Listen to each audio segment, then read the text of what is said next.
Que a misericórdia de Jesus, o olhar amoroso de Maria de Nazaré, aqueça permanentemente nossos corações. Mas para isso nós temos que ter o coração na base do amor, do respeito e do carinho. Porque a bondade de Jesus, ela é inquestionável. Certa vez na nossa casa, lá em Centro Espírita Casa do Caminho Chico Xavier, nós recebemos a visita da nossa irmã, muito conhecida no movimento espírita lá no Rio, a Deusa Nogueira. E ela falou que todas as vezes que ela iniciar a palestra, ela falava que as bênçãos de Jesus sejam sobre nós. E ela falou, uma sandice que eu estou falando. Porque as bênçãos de Jesus são permanentes. Agora, o fato de eu recebê-las, que é uma aquisição individual.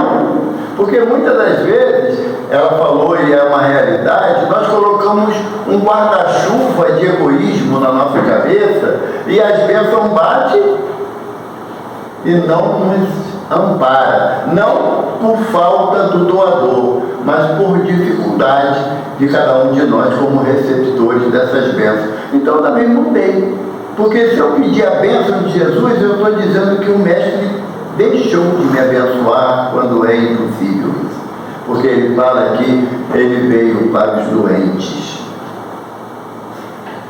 Os sãos já pertencem ao Pai que está no céu. Ele está falando numa linguagem de espírito para espírito, não é de espírito para o corpo.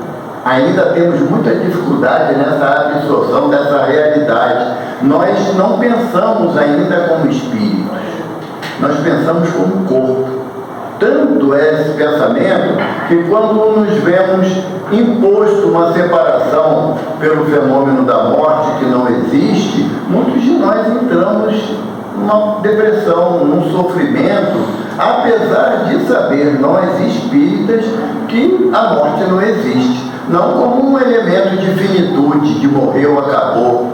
Tem uma página de Emmanuel no Caminho Verdade e Vida que ele diz que todos nós espíritas, cientes de que Deus é Pai, nos sentimos órfãos da paternidade divina, por não conseguirmos absorver as leis imutáveis de Deus. E numa dessas leis imutáveis, a imortalidade é fato. Não a imortalidade do corpo perecível, que nós ocupamos e iremos ocupar ainda por longa trajetória, porque não nos decidimos a ser parte da bênção de Jesus. Nós só queremos receber as bênçãos. Ainda estamos naquele âmbito assim do primeiro eu, segundo eu, e se sobrar alguma coisa eu estou aqui.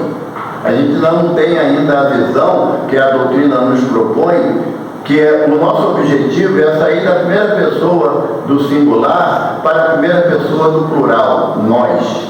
O nosso entendimento ainda não está nesse âmbito do nós. E ainda muito longe do real objetivo do Evangelho de Jesus, que é a terceira pessoa do plural, eles. Quando chegarmos a esse ponto de não mais, como Paulo de Tarso fala, no final da sua jornada na segunda carta a Timóteo, lutei, fiz a carreira, lutei o bom combate, já não vivo em mim, mas o Cristo que em mim vive. Aí essa concepção é quando o eu e o nós perderam a importância e começou a se olhar para o eles. Por quê? Porque quando conseguimos deter algo do ensinamento de Jesus, não tem mais espaço para o egoísmo. Aí não tem mais espaço do eu quero assim, que é isso que muitas das vezes complica a nossa trajetória aqui na Terra. Eu costumo dizer, brincar muito com a síndrome da Gabriela. Nasci assim, cresci assim, vou morrer assim, vou voltar para um umbral assim. Porque quem não muda, continua no ponto de origem. A não ser que alguém aqui, com exceção do Wilson, se ache um espírito superior. Porque se achar, minha vida, eu sou louco para abraçar um espírito superior. Eu sou... Não, o pessoal na internet não está te vendo, mas eu vou te apresentar o povo do mundo, não é do Maricá, não, do mundo. Porque eu e o Wilson, a gente tem necessidade íntima de auto-perseguição. Eu persigo ele, ele me persegue, e assim nós vamos vivendo, né? Eu fico com dó da Ivana, que é minha esposa, e da esposa do Wilson, mas elas sabiam, aceitaram a proposta, né? Então agora carrega. Mas todos nós ainda estamos nesse sentimento de um egoísmo muito grande, sabe? O egoísmo é tamanho que eu fiz agora, mas coloquei agora uma expressão característica desse egoísmo: minha esposa. Como se fosse título de propriedade, né?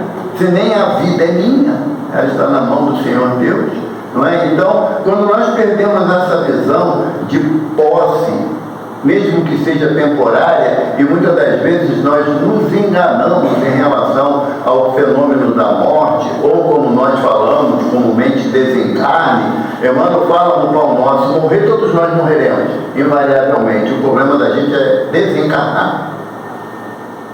E é tão dificultoso isso, que Chico, ainda na matéria, muito doentinho, Emmanuel se apresenta para ele fala para Emmanuel: seu Emmanuel, quando eu desencarnar, o senhor vai estar me esperando? Aí Emmanuel falou assim: Chico, eu sou muito ocupado.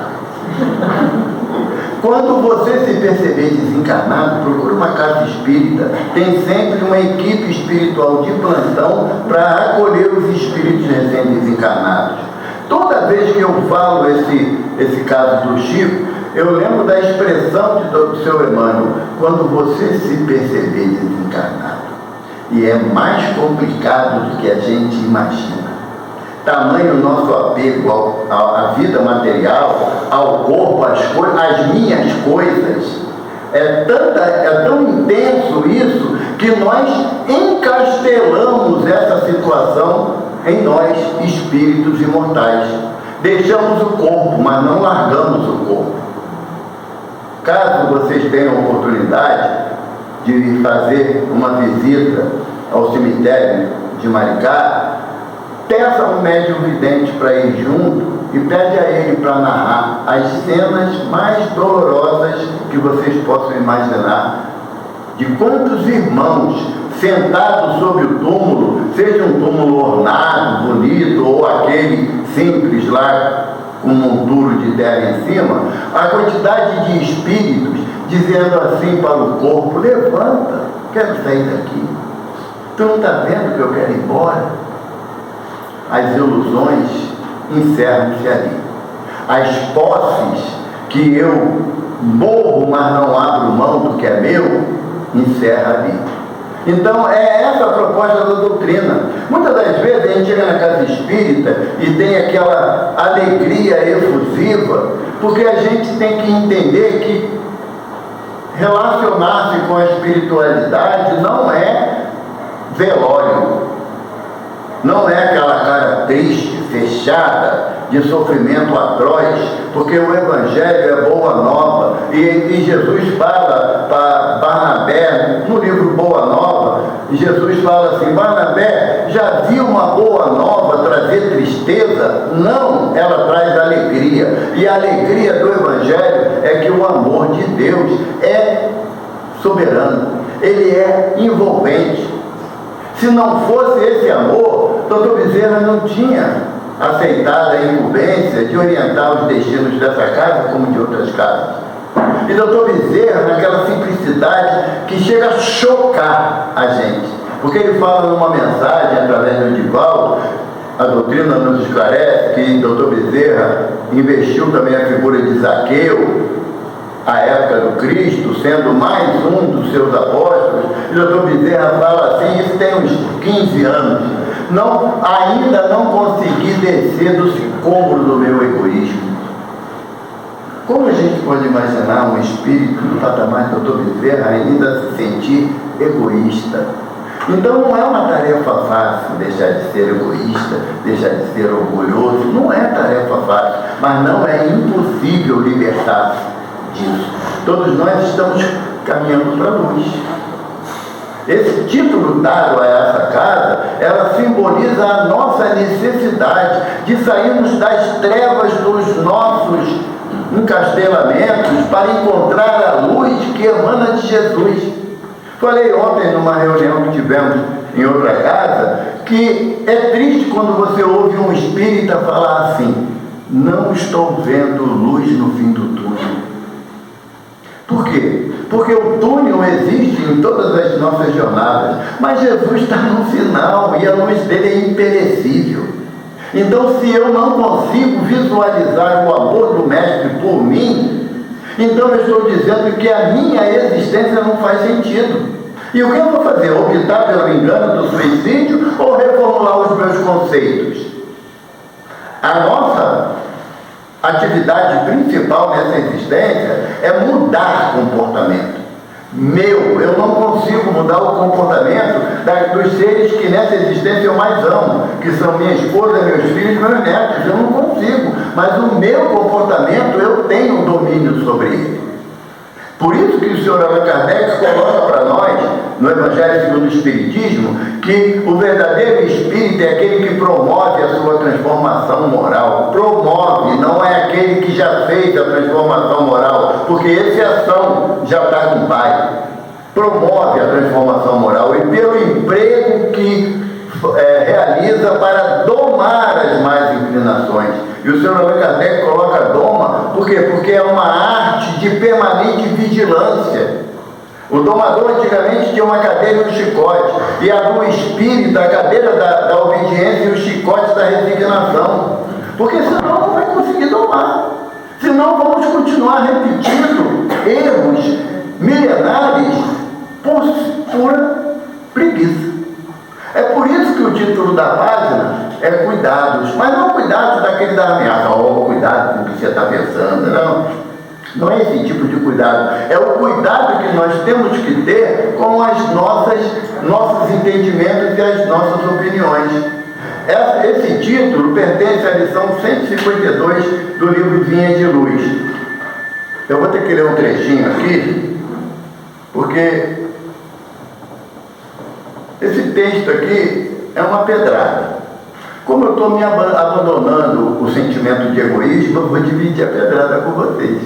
Por quê? Porque até agora a responsabilidade é só minha, só eu que li, né? A Ivana, nem cada eu fui ler o texto, ela foi para a cozinha. Eu falei, tu vai para a palestra, vai ter que ouvir lá agora, não vai fugir não. Não vai não, está pensando que... E depois ela fica rindo, quando cai nas esparrelas da vida, ficou falando na palestra. O texto é baseado numa passagem do Evangelho, quando Jesus nos afirma, lá em Mateus, no capítulo 6, versículo 34. Está preparado? Não muito. Agora é tarde. Não pode ir embora e vai ficar feio. Não vos inquieteis pelo dia de amanhã, porque o dia de amanhã cuidará de si mesmo. Quando nós absorvermos essa orientação do Mestre, sabe do que vamos nos libertar de uma vez por toda? Do Rivotril, do ansiolítico. Por quê? Porque vai acabar a ansiedade.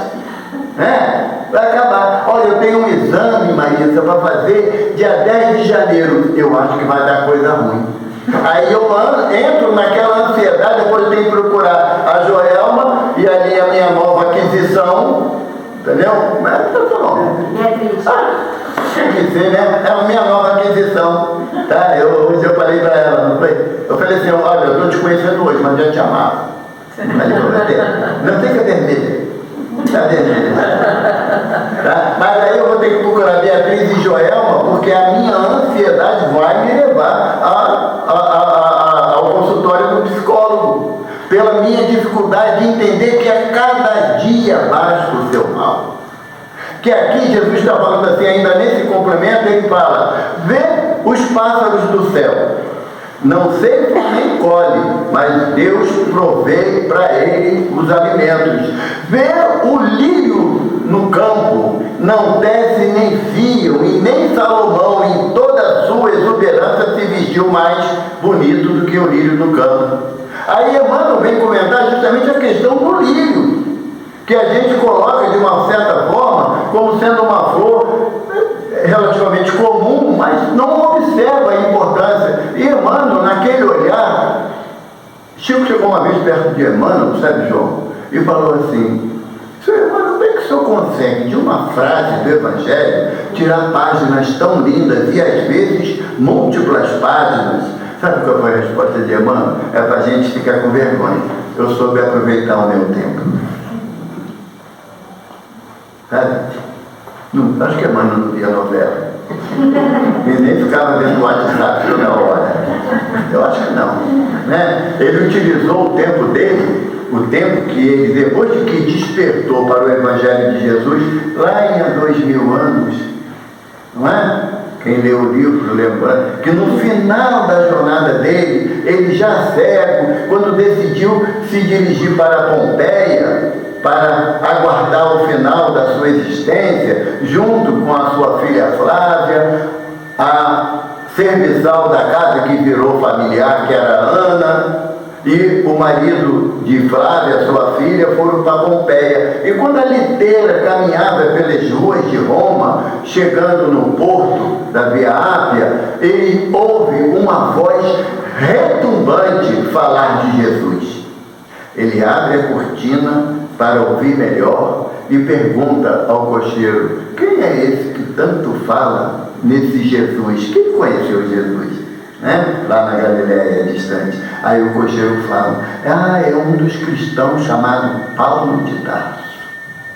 Daquele momento em diante ele começou a memorar a passagem dele, o encontro dele com Jesus, lá nas cercanias de Cafarnaum, quando ele, ainda envolto no egoísmo e no orgulho, buscou o mestre à noite, de forma isolada, porque não pegava bem um senador da República Romana ser vista como um simples galileu. E ele, a partir daquele momento, ele começou a rememorar, então, ali, no final da jornada dele física, apesar de ver sua esposa Lívia se entregar às garras do leão, ou louvando o nome de Jesus, mas ali ele começa o encontro dele com Jesus, que foi pelos séculos à frente. É uma história muito bonita, vale a pena ler.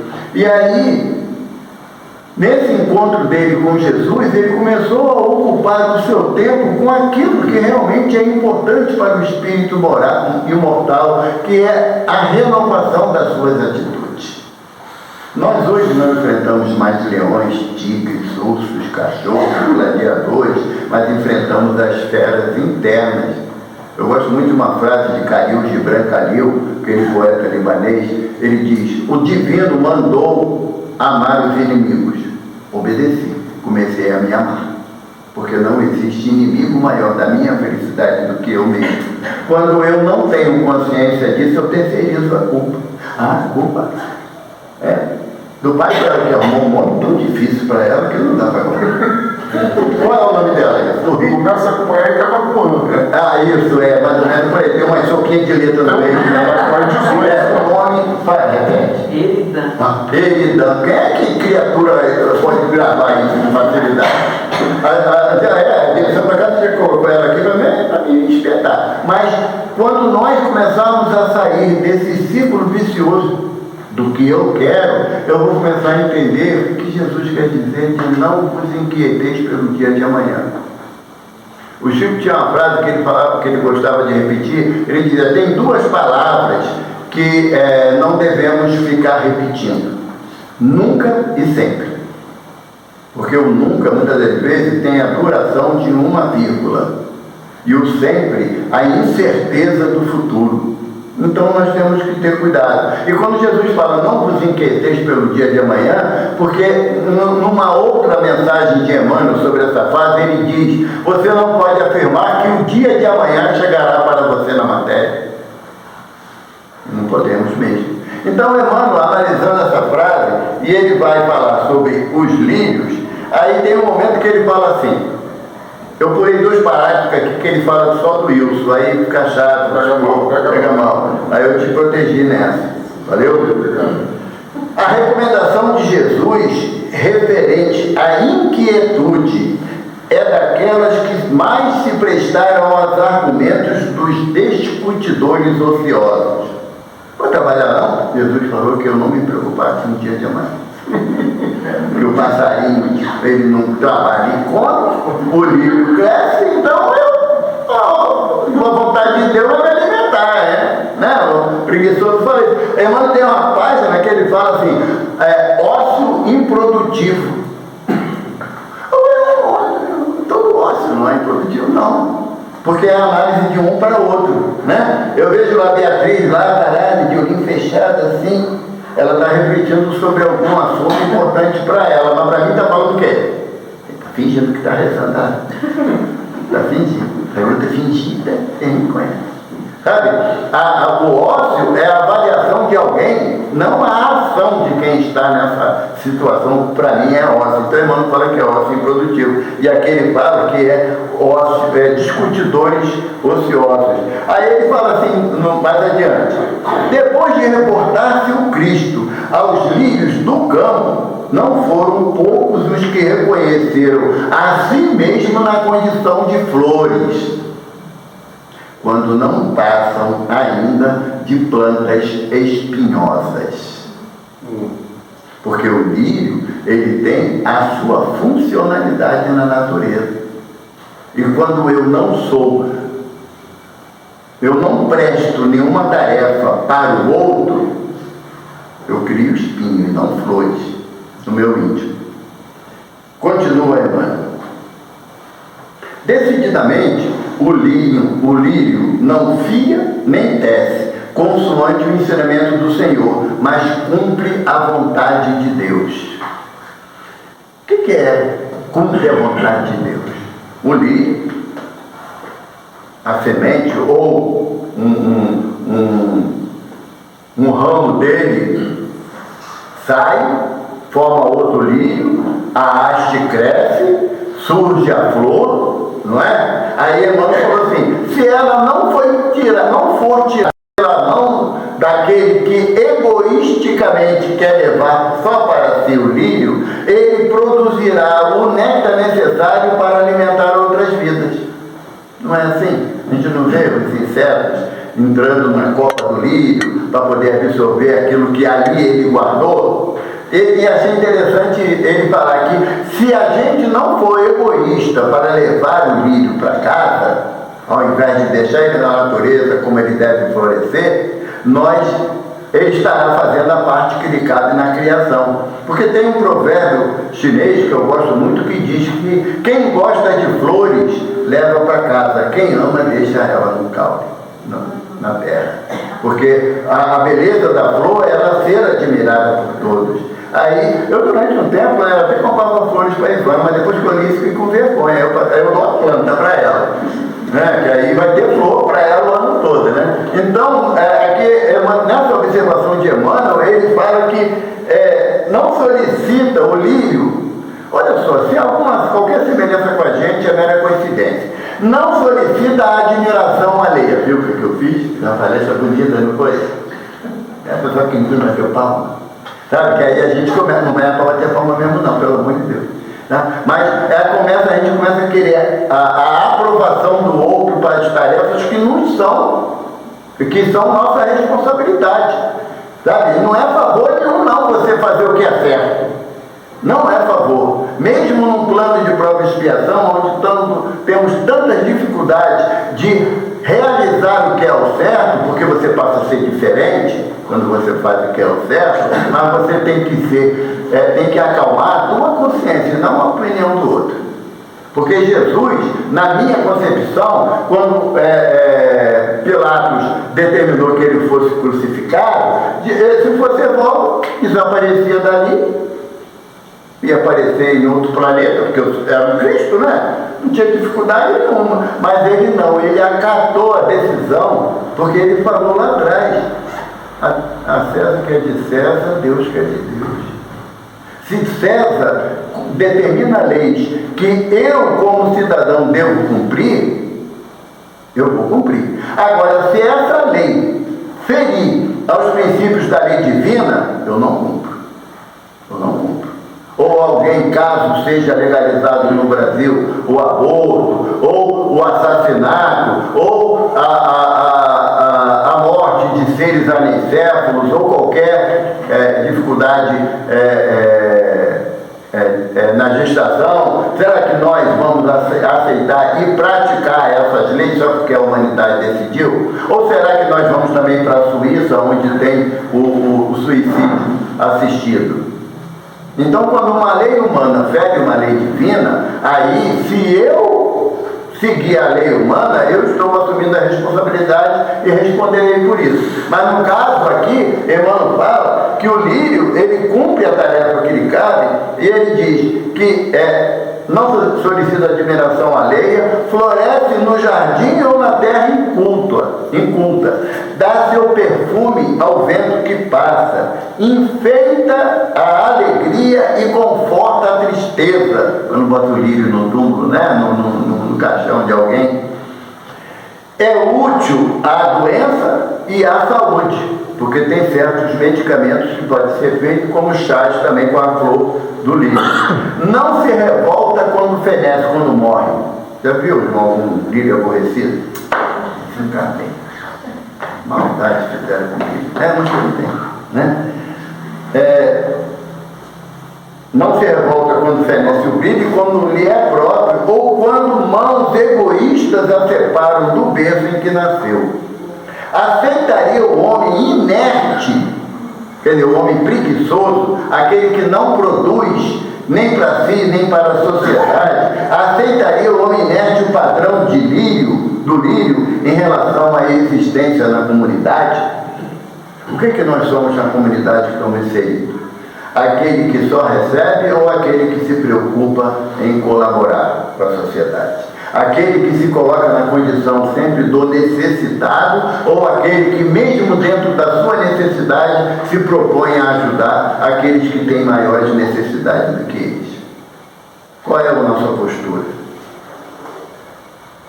Tem alguém que visita a gente hoje? Que eu vou falar uma coisa pesada, né? Então pega mal para falar para visita. Não. Então todo mundo aqui já está preparado para os cascudos, né? Nós viemos aqui com a intenção de dar ou de receber. Eu vim aqui para que a minha presença aqui, ela contribua com os meus fluidos de alegria, de amor, de paz, para auxiliar aqueles espíritos que estão nas enfermarias espirituais aqui da casa a recompor o seu perispírito, ou eu estou mais interessado em receber o meu passe, beber água fluidificada e ir para casa porque já fiz a minha parte? Nós aqui não somos apenas absorção de fluidos, somos doadores de fluidos, porque Jesus fala para todos nós: os pobres e os necessitados sempre terão aos vossos lados. Quanto a mim, me tereis por pouco tempo.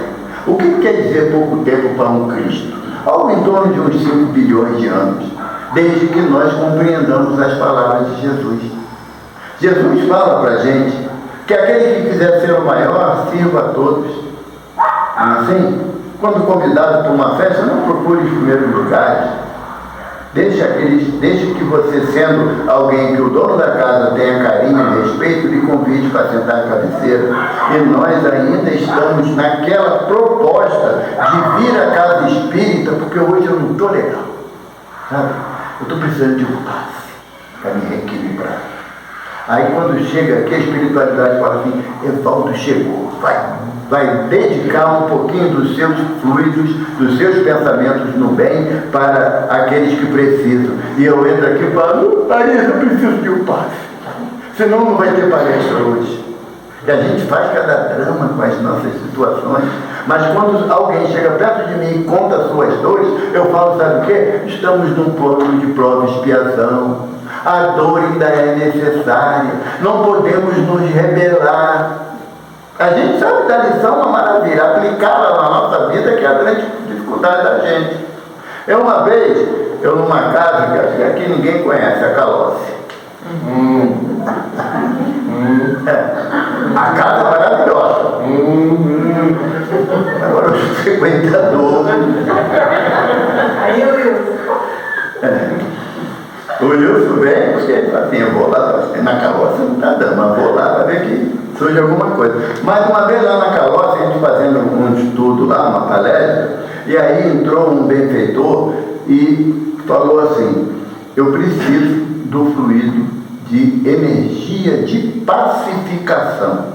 para ajudar uma família que está em crise, ou seja, um engalfinhando no outro, né? Para a espiritualidade, a intenção é sempre ajudar, então não vai tomar partido quem é que está certo e quem está errado, porque todos precisam receber por igual. Aí, e ele falou isso olhando para mim, eu falei, meu Deus, eu não tenho esse fluido de pacificação. Porque eu não vou mentir com um benfeitor, né? João, para tu eu minto molinho, João. Fala assim, agora com um benfeitor não dá, que eles olham para a gente, é como se estivesse fazendo assim, um scanner, sabe? Lembra que eu falei que tem dois benfeitores? Eu vou espalhar para todo mundo agora. Tem dois benfeitores ali no portão. Quando a gente chega, eles têm um aparelho que André Luiz fala no livro Nos Domínios da Mediunidade, capítulo 2, psicoscópio, o nome do aparelho. Ele faz escaneia a gente no aspecto moral.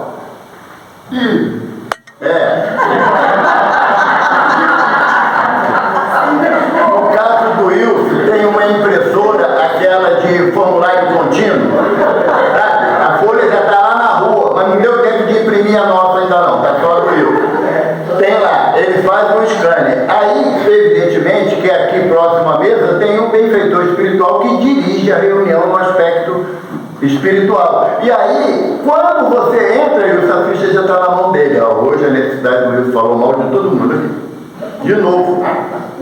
Acha que é cantor. Está anotado aqui. Está anotado, tu tem que ouvir. Ele já ouviu, João, ele cantando? Não quero. Nós não entramos aqui na obscuridade, sabe? Disfarçando, que nem eu disfarço, para você não dá, para a espiritualidade não dá. Por quê? Porque é uma casa que propõe caminhar para luz. Então não vai compactuar com as minhas trevas interiores, mas eu posso modificar esse quadro. É isso que eles falam. Eles falam que reconhecem a minha dificuldade, mas acreditam na minha transformação. Não é daquele jeito que a gente fala, pau que nasce torto. A doutrina espírita tem uma prensa chamada dor. Se você não modificar pelo amor, que é a proposta do Evangelho de Jesus, é a nossa modificação, a nossa transformação pelo amor. Porque ele diz que Deus amou o homem de tal forma que enviou o seu Filho para a redenção dos homens. Então, Jesus representa a excelência do amor, mas ele não pode nos obrigar a mudar uma vírgula do nosso pensamento, do nosso sentimento. Então, se eu ainda me considero um pau torto e vou achando que vou desencarnar torto, não, a prensa da dor vai começar a endireitar. Certa feita lá na nossa casa, eu e um amigo da casa, Miguel, nós dois sempre conversávamos assim, Deise, a minha inferioridade é muito inferior. Aí um dia o benfeitor falou assim, a partir do momento que você reconhece a sua inferioridade, a sua responsabilidade em mudar as atitudes aumenta. Porque você não pode usar, isso aí o benfeitor falando pra gente, mas eu achei que era só para mim, porque a caramuça entrou, né? Ele falou, você não pode usar a tua inferioridade como justificativa para fazer o errado. Eu não perdoo, eu sou inferior mesmo, não perdoo, não. Se você já denota essa tua inferioridade, então começa a trabalhar, porque perdoar é um ato super necessário. Agora, o imperioso é pedir perdão, porque o orgulhoso não sabe falar isso. O orgulhoso resolver admitir que está errado é ele transformar o pedestal do seu orgulho em barro, molhado, e ele descer. Lembra a história de Daniel com Nabucodonosor, que ele teve um sonho, né? Eu sei que todo mundo que lê a Bíblia, eu vou falar só para refrescar a cabeça, porque o espírita tem que ler a Bíblia, porque senão ele não vai entender. Se ele não ler a primeira revelação, ou o Velho Testamento, ele não vai entender o Novo Testamento, ou o Evangelho, não vai entender. E se não entender o que está na Bíblia, esquece de entender o Evangelho segundo o Espiritismo, porque Kardec usa como base a moral do Cristo. Então temos que saber o que está falando. Daniel estava lá, o povo foi prisioneiro lá do povo de Nabucodonosor por 400 anos. E Nabucodonosor teve um sonho muito emblemático que ninguém conseguia decifrar a contento de Nabucodonosor. Na Babilônia era comum que os profetas deles eram os visionários, aqueles que esclareciam as coisas que não tinha muito esclarecimento. E falaram para o rei, olha, tem um cara lá que é do povo hebreu, escravo, mas dizem que ele interpreta sonhos legalzinho. Falam até que ele é médium. Chamou ele, ninguém explica. Aí foi Daniel, e o Nabucodonosor apresentou o sonho dele. Eu vi uma estátua com cabeça de ouro, tronco de bronze, braços e pernas de ferro e pés de barro. O que significa? Depois que a gente sabe da história, fica fácil a identificação, né? Aí Daniel falou, esse sonho representa o Senhor, rei. É uma mente de ouro, consegue pensar estratégias de domínio, de conquista como nenhum outro rei conseguiu até agora. Tem a fortaleza do bronze no seu peito, e o braço e pernas de ferro auxiliam na sua conquista, mas como o Senhor é homem, tem os pés de barro, e ao ser atingido os seus pés, todo o ser desmorona. E foi o que aconteceu na história da Babilônia, quando Alexandre o Grande invadiu a Babilônia, tomou tudo e devolveu os hebreus para sua terra e mandou reconstruir o templo de Jerusalém. E nós ainda estamos inebriados pela cabeça de ouro, pelas mentes brilhantes. Mas ainda não conseguimos transformar os nossos pés, que é a nossa fragilidade, são as nossas dificuldades na nossa caminhada. Quando você acaba de fazer a palestra, chega ali fora, você é posto à prova e falha, e erra. Nós somos aquelas estátuas de Nabucodonosor que ainda achamos que somos fortes o suficiente, mas quando a dor bate a minha porta, eu me desespero. Então, por isso que Emmanuel fala, cuidado. Enquanto a gente não atinar que a própria natureza nos dá inúmeros elementos para que a gente possa aprender a conduzir a nossa jornada, nós vamos ter dificuldades. Você vê uma trilha de formiga. Você pega um palito de fósforo e coloca na trilha.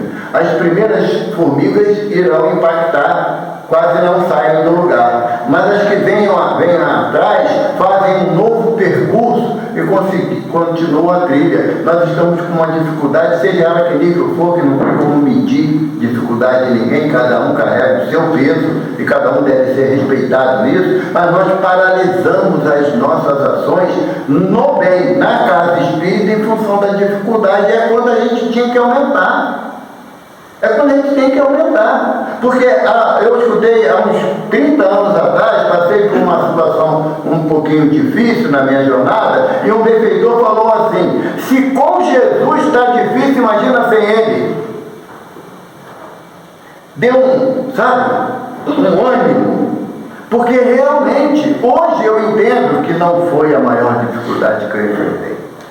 Hoje eu entendo. Porque alguns anos depois veio uma pedrada muito maior. Olha, uma pedreira toda em cima. Mas se eu, ao lado, tentando caminhar, tentando renovar as minhas energias, as minhas esperanças, tendo cuidado aonde eu vou andar e o que eu vou falar e como eu devo fazer, se com Jesus não é fácil, imagina se eu resolver abandonar o mestre, resolver entender que eu dou conta, eu sou forte, a minha fortaleza continua na cabeça de ouro, tronco de bronze, membros de ferro, mas com pés de barro.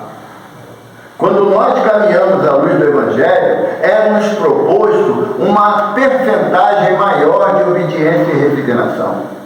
E Jesus ensinou para a gente, não há nenhuma ação que nós possamos empreender em nosso progresso que se distancie do Evangelho de Jesus. Lucas relata para nós, se eu não me engano, no capítulo 35, não tenho certeza, mas consultando o Evangelho acha fácil. No final do Evangelho de Lucas, ele diz que Jesus chamou após a última ceia, chamou os discípulos, foi para o Monte das Oliveiras, e Jesus falou para Tiago, João e Pedro: venham comigo que eu vou orar. E Jesus chegou, se afastou um pouquinho dos três, e Lucas fala assim: e ele, na sua agonia, orou. E a gente, na nossa agonia, o que a gente faz? A gente ora, reclama, se desespera, ou só ora, confiando na ajuda celeste? E Jesus fala assim: Pai, se possível, afasta de mim esse cálice. O que Jesus está falando? Todos nós temos direito, diante de uma dor, de um sofrimento, pedir a misericórdia de Deus para nós. Todos nós temos direito. Mas Jesus em seguida vem com uma outra frase que faz a gente refletir bastante. E o mestre fala assim: mas para isso eu vim. Quem de nós pode afirmar que estamos sofrendo injustamente?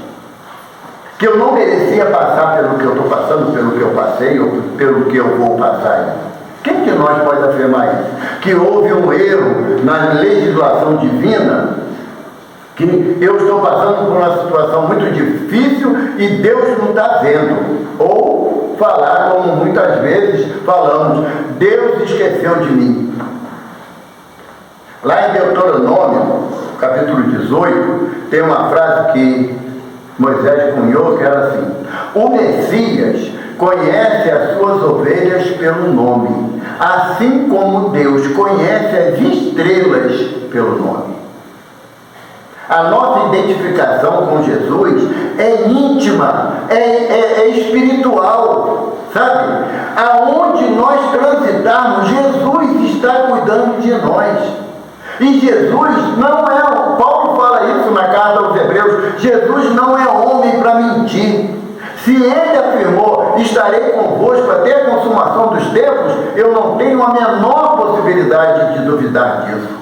Então, se eu estou passando por um momento difícil, muitas das vezes nós temos familiares que optaram pelo caminho do suicídio, ou pensam na possibilidade do suicídio. Como é que eu vou ajudar esse familiar? Criticando? Dizendo que é um covarde? Ou eu vou simplesmente abraçar ele e falar para ele: conta comigo.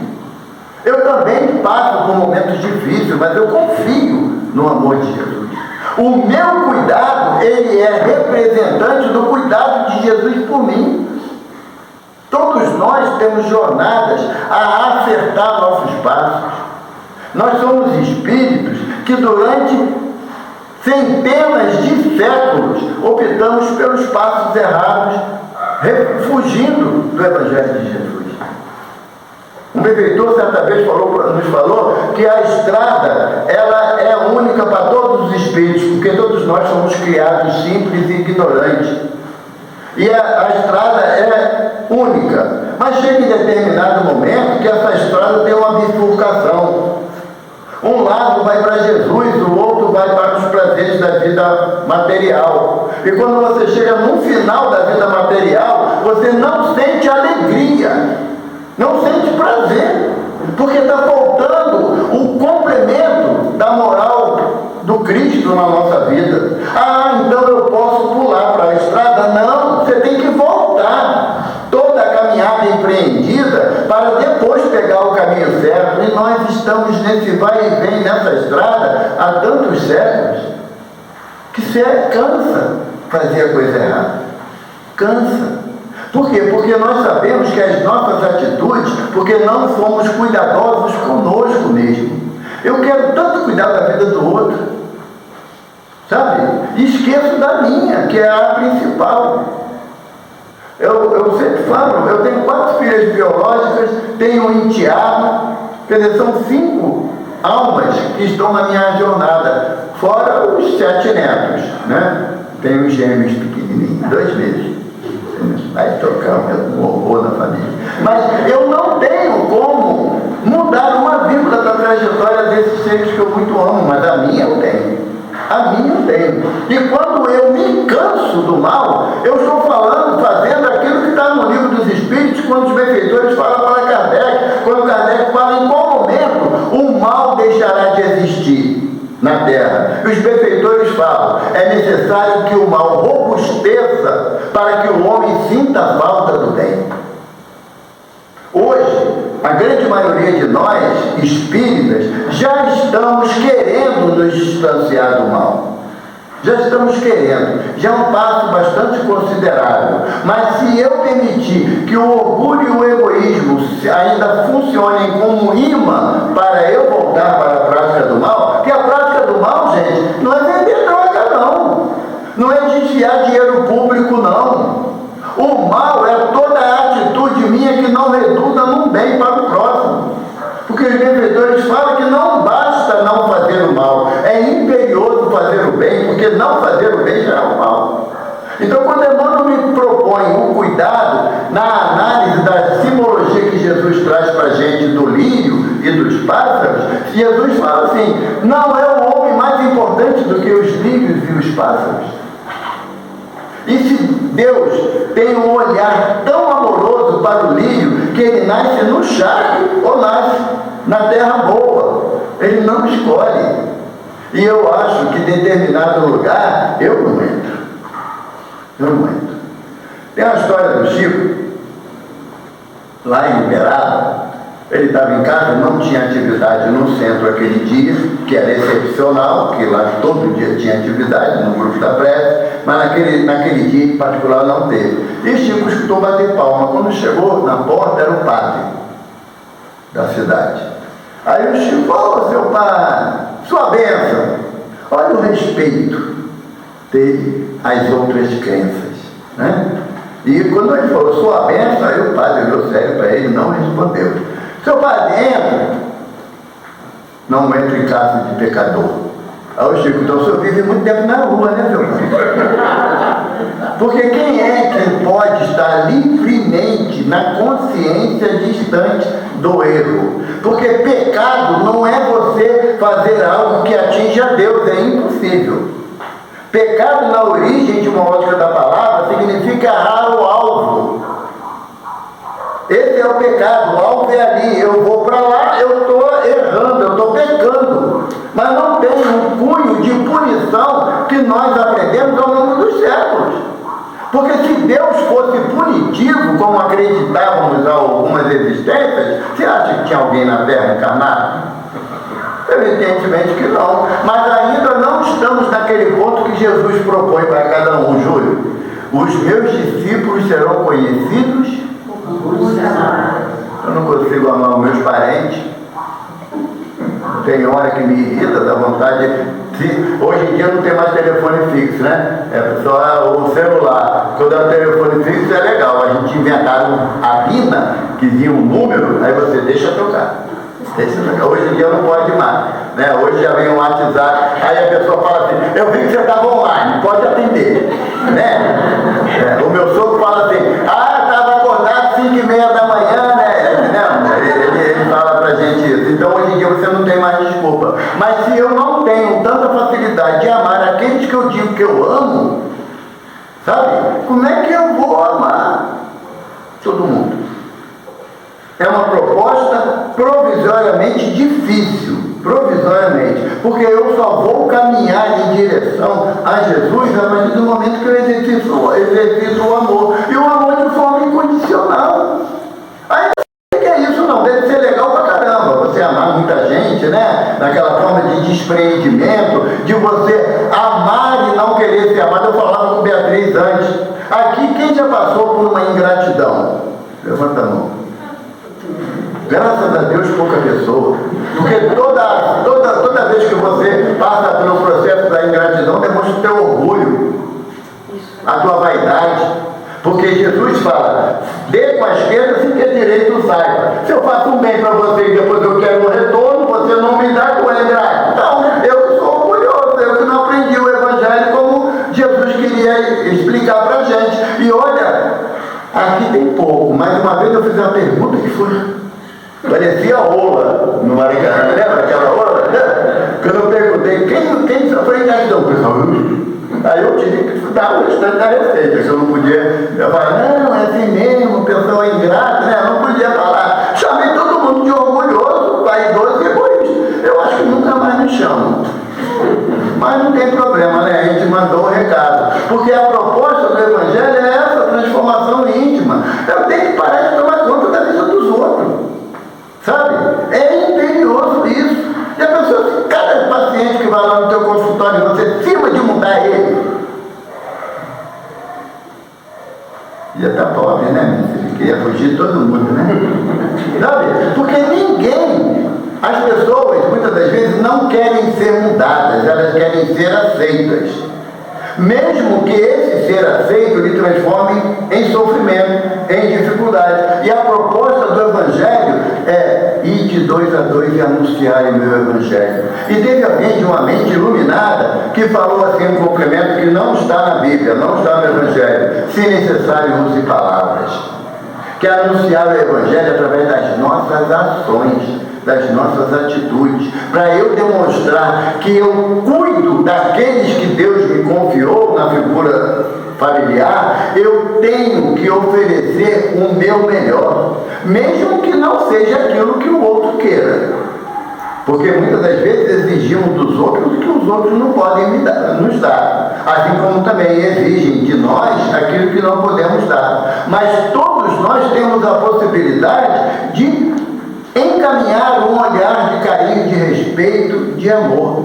Irmão fala numa mensagem, ele falando sobre a questão da caridade, ele fala que o princípio básico da caridade é o respeito. E muitas das vezes eu quero enfiar a doutrina com ela abaixo para aquele que está me ouvindo. Eu não respeito o direito do outro de não gostar, não concordar, não aceitar, eu não respeito. Se os benfeitores que nos orientam aqui no GECAL, eles quisessem impor alguma coisa para a gente, eu acho que ia ficar 2 que não possam correr. Porque quem pode, corre. Porque eu gosto de uma frase do Raul Teixeira. Sabe, Raul Teixeira fala que ser espírita não é para quem quer, é para quem aguenta. Porque é osso. É osso. Você tem, a pessoa fala uma coisa e você com vontade de responder, aí tem que morder a língua, que senão ela balança sozinha e sai som, né? Aí você morde a língua, porque ela não sai. Mas por quê? Porque não é a proposta da doutrina, não é bateu, levou, sabe? Vento que venta lá, venta cá. Está acabando o tempo, né? O povo fala demais, né? Mas tem aquele cantor Fábio Júnior, né, que é bastante conhecido. O Fábio Júnior, já viu ele na televisão? Está sempre com uma carinha de bom rapaz, está sempre sorrindo, não está? Aí perguntaram para ele, Fábio, tu sempre foi assim, tranquilão, boa gente? Ele, não. Eu fui lá em Uberaba conhecer o Chico, que o Avancini me levou. Quando eu cheguei lá, o Chico virou para mim, nunca tinha chegado perto dele. Mas eu acho que ele me conhecia na televisão, e era provável mesmo, mas falava o nome da pessoa, independente de ser televisão ou não, né? O Chico virou para mim e falou assim, Fábio, meu filho, comece a levar desaforo para casa. Porque o Fábio dizia que ele não levava desaforo para casa. Falou, vai ter troco. Bateu, levou. Na dúvida eu dou o primeiro soco, nem que eu tenha que correr depois. Então quando ele começou a levar desaforo para casa, ele falou que encontrou uma paz tão grande no coração dele, que ele perdeu a vontade das discussões inúteis. Sabe? Daquela hora que você sabe, às vezes o meu Tiago falou uma vez para mim e para a Ivana, ele falou assim, vocês dois estão discutindo pela mesma coisa. Os dois estão falando a mesma coisa, mas estão discutindo. Coisa de doido, né? Aí eu falei, pô, mas não é verdade, rapaz. Porque às vezes o casal faz isso, né? Ó, hoje vai chover. Claro que vai chover, tu não vê que vai chover? Eu tô falando que vai chover, ué. É só assim, né? Vamos sair, vamos ficar em casa, tem roupa na corda. Só era chegar a essa conclusão. E por quê? Porque muitas das vezes a gente não tem, que nem Emmanuel fala no livro Ceifa de Luz, Emmanuel fala assim, os espíritas, que tem página que Emmanuel direciona, bota o dedinho lá na ferida. Os espíritas buscam fazer cursos de oratória, mas esquece da importância do curso de escutatória. É um escutar o outro. Sabe? Às vezes o irmão chega aqui no GECAL, senta lá no cantinho. Deixa ele quieto. Não, por que você não pode chegar e ao menos aquela frase tão comum com o meu irmão? Basta isso, ô meu irmão. A pessoa fala assim, E aí, tudo bem, Vanderlei?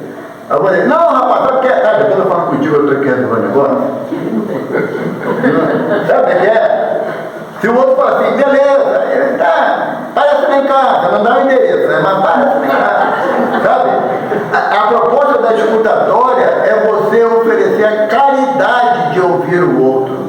E eu posso estar enganado. Na minha casa, lá no CSX, é assim. Só chega lá espírito necessitado. Do presidente, aquele que visita a casa. É tudo necessitado. Então, todos querem ser ouvidos. Cuidado. Vai desabafar com o lírio do campo. Você não vai ter resposta.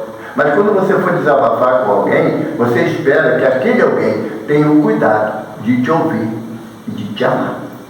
Graças a Deus. Graças a Deus. Obrigada, Paulo. Muito boa palestra. Agradeceu logo. Pode ser, com certeza. Agora nós vamos para o momento do passe, que não é obrigatório. Só pedimos